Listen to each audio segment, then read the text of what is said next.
नमस्कार। मेधज astro channel पे मेधज परिवार और संस्कार में आप सबका स्वागत है। मेधज एस्ट्रो के पंचांग के फॉलोअर्स जो कि शिव भक्तों की श्रेणी में गिने जाएंगे, सूर्यदेव सिंह राशि में आ गए हैं। केतु के साथ हैं वहाँ पे। केतु डिस्ट्रक्शन है और सूर्यदेव हमारी क्रिएटिविटी है, हमारी आत्मा है। तो आत्मा डिस्ट्रक्ट होगी ऐसा नहीं है। केतु के साथ कोई प्लैनेट होता है तो 6 गुना पावरफुल हो जाता है। अगर आपके अंदर सिर्फ करुणा का भाव है और आपका इंटेंट सही है। सिंह राशि राजा की राज दरबार की राशि है। वहां पे राजा आए हैं अपने घर पे। और केतु मतलब आध्यात्मिक सन्यासी के साथ उनकी युति बनी हुई है। जब दो प्लैनेट साथ में होते हैं तो एक दूसरे के सामंजस्य में काम करते हैं। तो हमारा तात्पर्य कहने का यह है कि हम लोगों को भी अपनी क्रिएटिविटी में आध्यात्म के सामंजस्य के साथ काम करेंगे तो हमको सूर्यदेव 6 टाइम्स पावरफुल रिजल्ट्स देंगे। राजाओं के पतन का समय ये इसलिए कहा जाता है क्योंकि राजा लोग जो सेल्फिश होते हैं उनका पतन होगा। ये जो सूर्यदेव हैं ये वक्री शनि से छठे हैं। अगर वक्री शनि को एक भाव पहले लो तो शनि और सूर्य आमने सामने हैं। देखिए, शनि और सूर्य का पिता पुत्र का बड़ा गहरा संबंध है। अगर पिता और पुत्र आमने सामने हैं एक दूसरे से 1/7 में, तो ये बताते हैं कि जो एनार्किस्ट होगा, जो सिर्फ न खाता न बही, जो हम कहे वही सही, जिसकी ये अप्रोच होगी वो डिस्ट्रॉय हो जाएगा। Specially when Ketu is there. Ketu rejects any kind of self oriented selfish approach. हम लोग पंचांग की शुरुआत करते हैं। दिन मंगलवार 19 अगस्त 2025। तिथि शश्रीम आपनोति। तिथि है एकादशी। एकादशी नंदा तिथि है। शुक्र के अनुसार फल देती है, आनंद देती है नंदा शुक्र के अनुसार। शुक्र अब राशि परिवर्तन करके कर्क में जाने वाले हैं। कर्क में के स्वामी हैं चंद्र। शुक्र और वाटर, कर्क water, Chandra water, lot of water. Lot of water means lot of emotion, lot of emotional dominance or compromise. Whenever there is a abundance of emotion, then it results in cheating.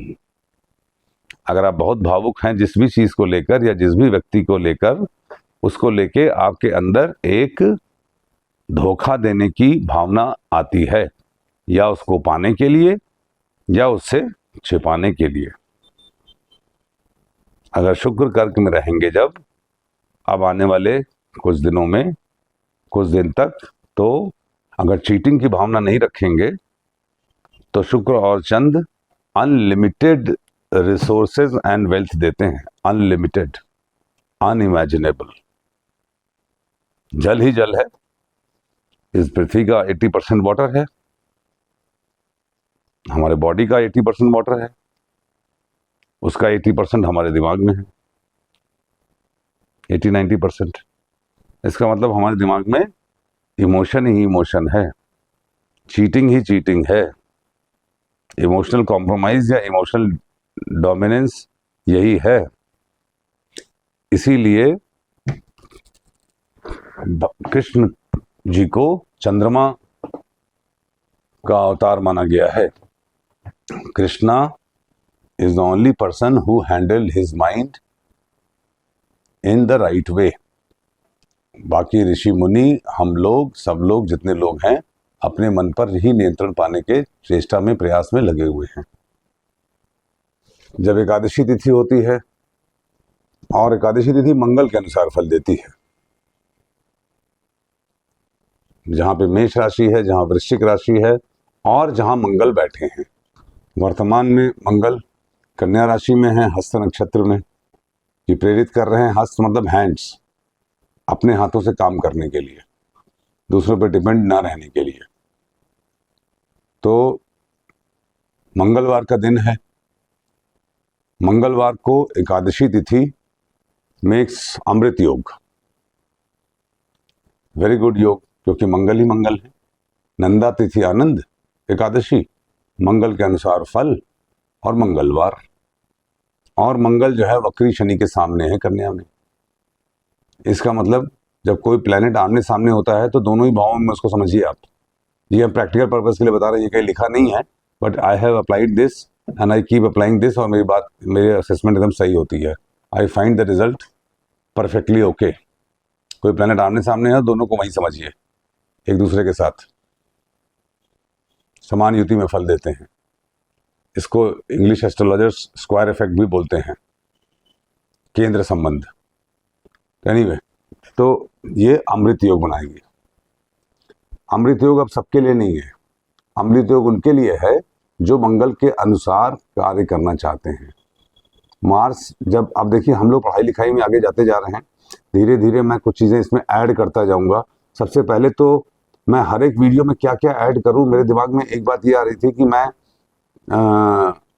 एक एक planet का एक एक भाव में result short में हर video में बताता चलूं। जैसे पहले वीडियो में सूर्य लेते हैं, सबसे पहले सूर्य का पहले भाव में, फिर नेक्स्ट डे के वीडियो में सूर्य का सेकंड हाउस में, फिर नेक्स्ट के में सूर्य का थर्ड हाउस में। इस तरीके से सारे प्लैनेट्स किया जाए हम लोग। उसके बाद फिर एक दूसरे की युति का रिजल्ट किया जाए, तो धीरे धीरे हम लोग एस्ट्रोलॉजी भी सीखते रहेंगे। अगर ये आपको समझ में आती है बात, ये उनका नक्षत्रों में क्या रिलेशन है, नक्षत्रों के अनुसार हर प्लैनेट का किस नक्षत्र में क्या फल है, ये जानना चाहते हैं तो ये भी कमेंट बॉक्स में लिखिए। और अगर आप चाहें कि मैं नक्षत्रों को और डिटेल में समझाना शुरू कर दूं तो ये भी लिखिए। मेरे ख्याल से राशियों में भाव प्लैनेट्स को देखने का ज़्यादा आपको फायदा होगा फिलहाल, धीरे धीरे। तो एनीवे, तो ये तिथि श्री मापनोती हो गया। नक्षत्र वारात आयुष्वर्धनम, वार मंगलवार है, मंगल कन्या राशि में है। कन्या राशि काल पुरुष की छठी राशि है। Kanya rashi is cause of our birth. देखिए, कुंडली में 6th हाउस में जो प्लैनेट है या जो राशि है एंड कन्या राशि, ये वो राशि है जो आप कह सकते हैं कि यू कांट एस्केप, ये आपका इनएविटेबल कर्मा है। क्योंकि छठा भाव 9th हाउस जो कि पास्ट का है, पूर्व जन्मों का है, उससे 10th है। तो पूर्व जन्मों का कर्म है 6th हाउस, कन्या राशि। इसमें मंगल है, it's a very good time. नक्षत्र हरते पापम, नक्षत्र है आर्द्रा नक्षत्र। आर्द्रा नक्षत्र है भगवान शिव के आंसू। मॉइस्ट डॉग, डॉग इज वफादार, लॉयल्टी का नक्षत्र है। और भगवान शिव के आंसू क्यों हैं? भगवान शिव ने प्रकृति की दुखों को देखकर विध्वंस करने की आई हुई अपने मन में जो भावना है और नई सृष्टि क्रिएट करने की, उस आंसू को दर्शाता है। और ये पड़ भी रहा है मंगलवार के दिन, जो कि उग्र नक्षत्र है। तो एक तरीके से डिस्ट्रक्शन का योग बन रहा है। चूंकि नक्षत्रात हरते पापम, तो अपने पापों को नष्ट करके और एक नए कर्मों को जन्म देने का इंडिकेशन ये नक्षत्र कर रहा है। जब आर्द्रा एक्टिवेट होता है तो हस्त, पूर्वाषाढ़ा, उत्तराभाद्र दोनों ही एक्टिवेट होता है। ये जो मैं सर्वतोभद्र के नक्षत्र बताता हूँ, आप समझिएगा ये इक्वली इंपॉर्टेंट है जो उस दिन का नक्षत्र इंपॉर्टेंट है। अब देखिए, जैसे कि आर्द्रा के बाद हस्त एक्टिवेट हुआ, पूर्वाषाढ़ा हुआ, उत्तराभाद्र हुआ, तो इसका मतलब क्या हुआ? आर्द्रा में तो चंद्र है ही है आज के दिन, तभी आर्द्रा नक्षत्र है। और साथ में हस्त एक्टिवेट हुआ, हस्त में मंगल है, पूर्वाषाढ़ा में कोई प्लैनेट नहीं है, और उत्तराभाद्र में शनिदेव वक्री हैं। इसका मतलब शनि मंगल प्रॉपर एक्टिवेटेड हैं आज, प्रॉपर एक्टिवेटेड हैं। और शनि मंगल आमने सामने जादूगर भी बनाते हैं और डिप्रेशन भी देते हैं। करत करत अभ्यास के जड़मत होत सुजान, ये बताते हैं Shani Mangal. Keep trying, keep trying, keep trying, and finally ये बहुत अच्छा रिजल्ट देते हैं। जितने लोग जादूगरी से काम करते हैं या जादूगर होते हैं, उनका शनि मंगल का संबंध बनता है। और डिप्रेशन इसलिए कहते हैं क्योंकि वो कुछ क्रिएट करने के लिए हमेशा परेशान रहते हैं। और अगर आपको लगता है कि आप खामखा फालतू में परेशान हैं तो ये आपके मूर्ख होने का द्योतक है। अगर आप परेशान हैं तो कोई वजह जरूर होगी, उस वजह को ढूंढिए और उसके लिए प्रयास करिए, सिर्फ बैठे बैठे परेशान मत होइए, ठीक है। तो नक्षत्रात् हरते पापम, योगात रोग निवारणम, योग है वज्र योग है, बल्ले बल्ले बड़ा टफ योग है भाई, स्वाति नक्षत्र में पड़ता है। वज्र योग के स्वामी चंद्र होते हैं, चंद्र आर्द्रा में है, Ardra is destruction for construction. तो ये तो बात समझ में आई होगी। शरतोभद्र के अनुसार शनि मंगल भी एक्टिवेटेड है, आर्द्रा में चंद्र हैं, योग वज्र है जो कि स्वाति में होता है। तो ये देख के तो आपको समझ में आ रहा होगा कि मंगलवार है, मंगलवार को आर्द्रा डिस्ट्रक्शन बना करता है। तिथि है एकादशी जो कि मंगलवार को अमृत है।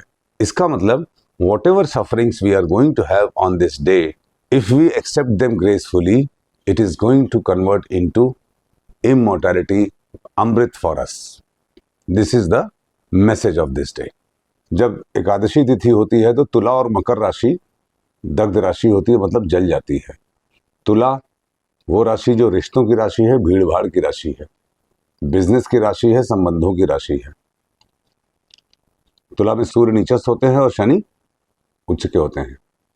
और मकर राशि, मकर में मंगल उच्च के गुरु नीचस्थ, मतलब जो भी हमारे मेजर प्लैनेट्स हैं, गुरु मंगल शनि सूर्य, इन राशियों के स्वामी या इन राशियों से डायरेक्टली रिलेटेड, इन ग्रहों से डायरेक्टली रिलेटेड राशियां दग्ध है, मतलब जल गई हैं, मतलब इनसे रिलेटेड मटेरियल प्लेजर नहीं मिलेगा।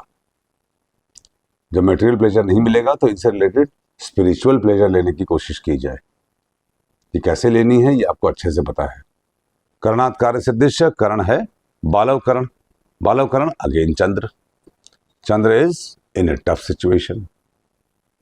वैसे भी अमावस्या आने वाली है, शायद अमावस्या के आसपास अष्टमी के बाद से कृष्ण पक्ष में व्हेन चंद्रमा इज अप्रोचिंग सन, तो अष्टमी के बाद से चंद्र धीरे धीरे कमजोर होते जाते हैं, क्योंकि सूर्य के पास जाने लगते हैं। सूर्य के पास कोई भी प्लैनेट जाता है तो अस्त होता है, तो चंद्रमा को, उस प्लैनेट को पता होता है कि अब मैं अस्त होने वाला हूँ। अगर आप लोग वीडियोस का प्रचार करें इसको और लोगों में अवेयरनेस आए और लोग मुझे उत्साहित करें सुन के, तो मैं आपको ऐसे ऐसी बातें बताऊं सिर्फ सूर्य और चंद्र को लेकर कि आपको जिंदगी में मजा आ जाएगा। ये मैं आपको वादा करता हूं। मगर ये थोड़ा व्यूअर्स की संख्या जरा 50,000 लाख 2 लाख भी तो बढ़े, तब तो इंटरेस्ट आए। एक अंग्रेजी में कहावत है जो मेरे एक ऑस्ट्रेलियन बॉस ने बहुत साल पहले बताई थी, for peanuts you get monkeys. अगर आप मूंगफली फेंकेंगे तो बंदर आएगा। If you want tiger you have to throw flesh. तो if you want this tiger of astrology you have to throw views more than 1 lakh और 5 लाख 10 लाख वॉट एवर लगे कि हाँ लोग देख रहे हैं। तब मैं आपको एक ऐसे सीक्रेट बताऊं कि कोई भी व्यक्ति कुंडली में किस प्रकार से जाना जाता है, how do you know an event. मगर अभी भी बताऊंगा, ऐसा नहीं कि अभी नहीं बताऊंगा, क्योंकि आप लोग जो देख रहे हैं ये लोग भी हमें प्रिय हैं। ये सिर्फ मैं आपको एक मोटिवेट करने के लिए बात बोल रहा हूँ। बताऊंगा तो मैं हुई, क्योंकि जब 10 लाख व्यूज होंगे तब भी मुझे कुछ पैसे नहीं कमाने हैं, ना कोई फायदा है पर्सनल, और ना 500 व्यूज हैं तो कोई फायदा है। मैं तो कर ही रहा हूं इस भूले हुए पंचांग के महत्व को जिंदा करने के लिए। तो हम भी करत करत अभ्यास के हम भी प्रैक्टिस कर रहे हैं। कौन सी जड़मती कब सुजान होगी पता नहीं आप भी जानिए, हम भी जानते हैं। तो बालवकरण है, बालवकरण इस चंद्र, जो कि मैंने आपको बता दिया। इंपॉर्टेंट बात यह है कि सूर्यदेव सिंह राशि में आ गए हैं और इसके बाद ये कन्या राशि में जाएंगे, और इसी सूर्यदेव के सिंह राशि में रहते रहते केतु के साथ एक ऐसी घटना होगी जो हम सबके जीवन को हिला के रख देगी। वो है चंद्र ग्रहण, जो कि 7 सितंबर को होगा, जिसके बारे में मैं आगे के वीडियोस में बताऊंगा और हर वीडियो में बोलूंगा, ताकि आपके अंदर ग्रहण की सेंसिटिविटी आनी शुरू होगी। Let us start from the some other day. घर से बाहर निकलने से पहले आप लोग, मंगलवार है तो गुड़ खा के निकलिए। Thank you. अब आइए घात पे आते हैं। घात अब आप लोग देखना सीख ही चुके होंगे। चंद्रमा है आर्द्रा नक्षत्र में, चूंकि तो आर्द्रा नक्षत्र मिथुन से है, तो मिथुन से घात है कन्या पे, लिखिए 6। तिथि है एकादशी तिथि है, तो एकादशी नंदा तिथि है, तो इससे मेष पे, वृश्चिक पे, तो मेष पे और वृश्चिक पे। वार है मंगलवार, मंगलवार को मकर, मकर। नक्षत्र है आर्द्रा, आर्द्रा से कुंभ राशि पे। माह है, अभी श्रावण माह चल ही रहा है अमावस्या के अनुसार, तो धनु राशि पे। सूर्य अब सिंह राशि में है, तो सिंह राशि में सूर्य होते हैं तो धनु पे घात होता है। तो धनु राशि मतलब धनु पे घात है। धनु लग्न, धनु राशि, सूर्य धनु में या महादशा के स्वामी धनु में हो, इस बात ऐसे लोगों को, ऐसे जातक जो भी हैं, उनको विशेष रूप से सावधान रहने की आवश्यकता है। आर्द्रा नक्षत्र से लगता कहाँ होती है? आर्द्रा छठा नक्षत्र, आर्द्रा पुनर्वसु पुष्य आश्लेषा मघा पूर्वा फाल्गुनी। पूर्वा फाल्गुनी नक्षत्र वालों को भी विशेष रूप से सावधान रहना चाहिए। पूर्वा फाल्गुनी में केतु भी हैं, तो ये भी आपको केयरफुल रहना पड़ेगा कि चंद्र केतु का जब संबंध बनता है तो इंटरनलाइज करना चाहिए और अपने अंदर क्या गलतियां हैं, क्या हमने त्रुटियां की हैं, उनको सोचना चाहिए। और आर्द्रा नक्षत्र का वेद होता है श्रवण नक्षत्र से, तो श्रवण नक्षत्र में अगर कोई प्लैनेट होता है तो उनको, उससे आपको अपोजिशन का सामना करना पड़ेगा। इस तरीके से हम लोग वेद को देखते हैं।